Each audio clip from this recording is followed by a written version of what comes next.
Malam itu aku menggali di dalam ingatanku, menggali di dalam ciptaku, menggali di dalam khayalku,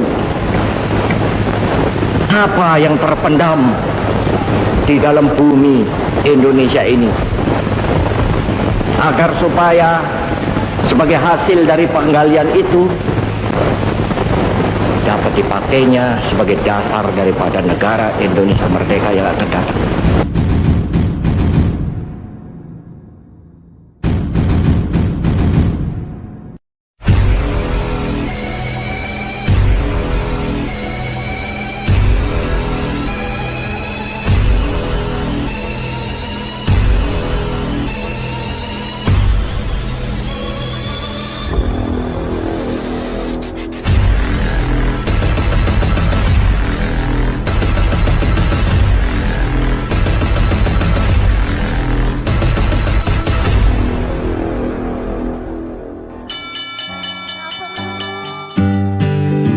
Pancasila dan Pendidikan Nasional.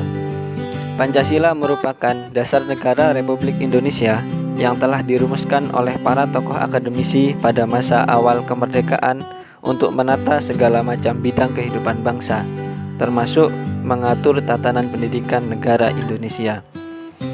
Pendidikan merupakan salah satu kebutuhan utama bagi setiap manusia yang dapat membedakan manusia dengan makhluk lainnya. Dalam Undang-Undang Nomor 20 Tahun 2003 tentang Sistem Pendidikan Nasional Bab 1 Pasal 1 Ayat 1 disebutkan bahwa pendidikan adalah usaha sadar dan terencana untuk mewujudkan suasana belajar dan proses pembelajaran agar peserta didik secara aktif mengembangkan potensi dirinya untuk memiliki kekuatan spiritual keagamaan, pengendalian diri, kepribadian, kecerdasan, akhlak mulia, serta keterampilan yang diperlukan darinya masyarakat, bangsa, dan negara. Dari undang-undang di atas dapat diartikan bahwa pendidikan di Indonesia merupakan pendidikan untuk menciptakan peserta didik yang dapat mengembangkan potensi diri untuk dirinya sendiri, masyarakat, bangsa, dan negara. Peran pendidikan dalam mengembangkan sumber daya manusia sangat menentukan keberlangsungan hidup suatu pemerintahan. Baik buruknya suatu pemerintahan sangat bergantung pada kualitas sumber daya manusia yang ada pada pemerintahan saat itu. Dan apabila sumber daya manusia yang dimiliki berkualitas, maka proses pemerintahan akan berjalan dengan baik. Lalu, bagaimana peran Pancasila dalam pendidikan Indonesia? Peranan Pancasila terhadap pendidikan Indonesia dimuat dalam Undang-Undang Nomor 20 Tahun 2003, Pasal 1 Ayat 2, yang berbunyi pendidikan nasional adalah pendidikan yang berdasarkan Pancasila dan Undang-Undang Dasar Negara Republik Indonesia tahun 1945, yang berakar pada nilai-nilai agama, kebudayaan nasional Indonesia dan tanggap terhadap tuntutan perubahan zaman. Dari UU tersebut dapat diketahui bahwa peran Pancasila adalah sebagai salah satu dasar negara dalam pendidikan nasional yang mampu memberikan acuan untuk menghasilkan putra-putri bangsa yang berkarakter dan dapat meningkatkan pembangunan pendidikan di Indonesia. Oleh karena itu, dalam melakukan proses pendidikan perlu adanya implementasi nilai-nilai Pancasila agar nilai-nilai norma dan etika yang sudah dimuat dalam Pancasila dapat tertanamkan dalam diri peserta didik dan dapat meningkatkan pembangunan pendidikan di Indonesia. Berikut ini adalah beberapa peran dari masing-masing sila dari Pancasila dalam ruang lingkup pendidikan. Pertama, ketuhanan yang Maha Esa. Sila pertama dalam Pancasila memiliki peran dalam dunia pendidikan, yaitu menjelaskan bahwa Tuhan yang memberikan karunia dan rahmat kepada manusia yang disalurkan menjadi ilmu pengetahuan. Pengetahuan yang telah didapatkan diharapkan dapat menjadi sebuah petunjuk dalam memberi pendidikan kepada seorang anak, agar memiliki kepribadian yang bertakwa kepada Tuhan yang Maha Esa. Nilai yang diterapkan dalam sila pertama ini bertujuan untuk mengingatkan manusia kepada Tuhan yang Maha Esa. Tuhanlah yang memiliki segala sesuatu di dunia ini, termasuk pendidikan.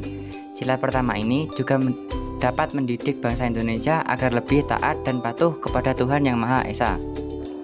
Kedua, kemanusiaan yang adil dan beradab. Pada sila kedua ini memiliki peran yaitu sebagai acuan guru bagaimana cara yang benar dalam mendidik anak dengan mengutamakan rasa kemanusiaan. Dari segi pendidikan, sila ini berperan dalam memperoleh pengetahuan yang berasal dari diri sendiri menggunakan beberapa dari sumber pengetahuan lainnya, seperti pengalaman, otoritas, dan tradisi. Ketiga, Persatuan Indonesia. Sila Persatuan Indonesia memiliki makna bahwa kita sebagai pelajar maupun sebagai pengajar diharapkan untuk bersatu, meskipun pada dasarnya Indonesia adalah negara yang majemuk. Meski di lingkungan masyarakat kita berbeda kebudayaan, agama yang dianut, ras yang dimiliki, suku bangsa, dan perbedaan-perbedaan lain, namun di antara semua perbedaan itu masih ada persamaan di antara masyarakat, yaitu kita adalah warga negara Indonesia yang berpegang pada Pancasila sebagai pedoman dalam kehidupan. Contoh peran sila ini dalam pendidikan adalah, walaupun di berbagai sekolah memiliki kebijakan yang berbeda dalam pembelajaran dan cara mendidik murid-muridnya, namun harus selalu berpedoman dengan kurikulum yang ditetapkan oleh negara. Kurikulum yang di dalamnya terdapat standar kompetensi. Dasar hal inilah yang dapat mempersatukan sistem pendidikan di sekolah-sekolah yang ada di negara kita.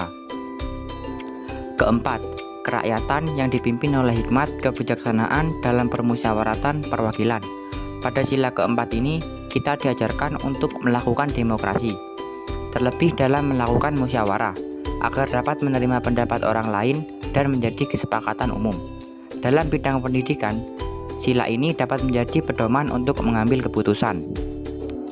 Kelima, keadilan sosial bagi seluruh rakyat Indonesia.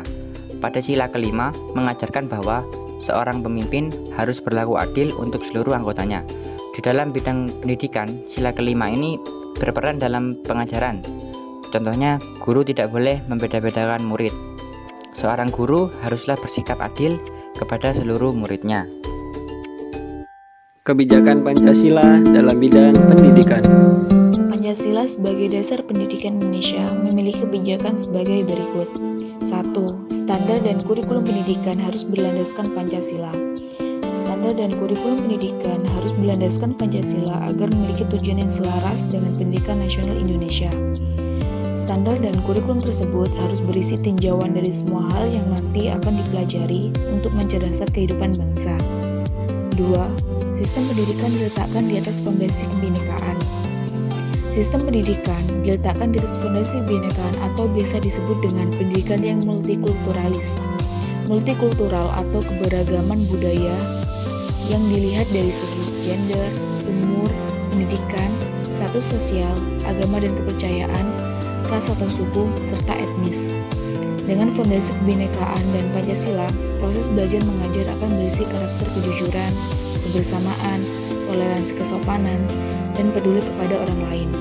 Sikap jujur, menghargai sesama, dan kepedulian yang dibangun melalui dunia pendidikan akan menjadi karakter dalam kehidupan sehari-hari masyarakat Indonesia. 3. Pengembangan ilmu pengetahuan dan teknologi tidak bertentangan Pancasila. Setiap ilmu pengetahuan dan teknologi yang dikembangkan di Indonesia haruslah tidak bertentangan dengan nilai-nilai yang terkandung dalam Pancasila. 4. Pancasila sebagai rambu normatif pengembangan iptek. Nilai-nilai Pancasila berperan sebagai rambu normatif bagi pengembangan iptek di Indonesia. Artinya, harus menyertakan nilai-nilai Pancasila sebagai faktor internal pengembangan iptek dan mampu mengendalikan iptek agar tidak keluar dari cara berpikir dan cara bertindak bangsa Indonesia. 5. Indigenisasi ilmu. Kebijakan ini menuntut bahwa setiap pengembangan pendidikan, ilmu pengetahuan, dan teknologi harus berakar dari budaya dan ideologi bangsa Indonesia sendiri, atau yang lebih dikenal dengan istilah indigenisasi ilmu, atau mempribumian ilmu.